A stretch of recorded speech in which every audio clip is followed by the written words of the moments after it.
He's been changing and sleeping with different women every day until the day he slept with a mermaid that destroyed his entire life. Kelvin is a lecturer in one of the biggest federal universities in Nigeria. Not just an ordinary lecturer, but a known one. Apart from this huge achievement, he's also very handsome, tall, dark, and slim. Every woman dies to have him. Gradually, all these things entered his head, and he started thinking that he owns the whole world.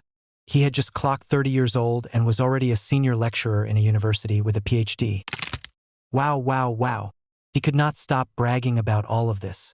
He's the kind that loves sleeping with women. I mean, he hardly stays for 3 days without sleeping with a woman. Then, when God finally gave him the job, his joy knew no bounds. Not because he would be making cool money from the job, but because he would now have the opportunity to sleep with all kinds of women. Slim, fat, tall, short, fair, dark, married, and single. In fact, he could now sleep with women of all categories. Immediately, the lecturer appointment was handed over to him. He started chasing his female students around. He didn't give a damn whether you were married or not. In fact, to him, married women were the sweetest. He would intentionally fail a lady and demand sex before passing her. He didn't take no for an answer. You either accepted his proposal or forgot about your university certificate. Even young girls who were virgins broke their virginity for Kelvin. Every day he took a new woman home. Once he slept with you, he would never sleep with you again. That was his rule. One day, a sea goddess noticed it, and that was because he slept with a virgin girl who went to the sea and swore for him. The mermaid sent one of her servants to go out and destroy Kelvin. She was told that the bigger the destruction she rendered to him, the higher rank she would attain in the river. The female servant came out with huge rage, ready to destroy Kelvin to the point he would regret being born. Vera, the mermaid, joined Kelvin's class the next semester. Wow. Kelvin had seen a beauty.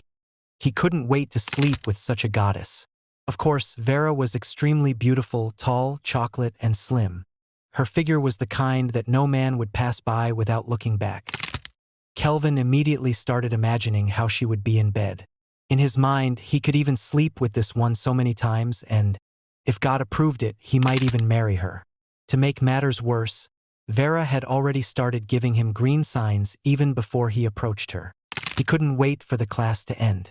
He rushed and ended the class, then immediately invited Vera into his office. Vera didn't even allow him to start talking before telling him that she wanted to sleep with him by all means. Kelvin's heart giggled with heavy joy. What in the world? A dream come true. From that office, he drove Vera home and, without wasting time, jumped on her to satisfy his desire. As he was doing it, Vera was collecting everything he had. She collected all his destinies, took his fertility and erection, and disappeared at midnight. Kelvin woke up but couldn't find Vera. To make matters worse, his doors were still locked, and nothing seemed touched. He went outside and started looking for her, but Vera was nowhere to be found. Fear gripped him, but he didn't bother much. He prepared for work the next day. He went to withdraw money for his daily use when he discovered that all the money in his account had vanished. He was even more surprised because he never shared his bank codes with anybody. He rushed to the bank to confirm it, but the bank had no trace of how the money disappeared. He ran mad. He decided to go to work to take attendance before going home to rest, but was surprised to receive a sack letter instead. Too much evidence of him failing women and forcing them to bed was scattered everywhere. Nobody knew how such information reached the school management or how they discovered all the evidence. He was devastated. He later borrowed money to sleep with a woman but discovered that he had lost erectile function. He rushed to the hospital and discovered that his sperm cells were completely dead and could not be reversed. It dawned on him that Vera was a spirit sent to destroy him. He became mad and was sent to a psychiatric hospital for the rest of his life. He keeps shouting every day about how he changed women like clothes and how he slept with a mermaid that destroyed his life.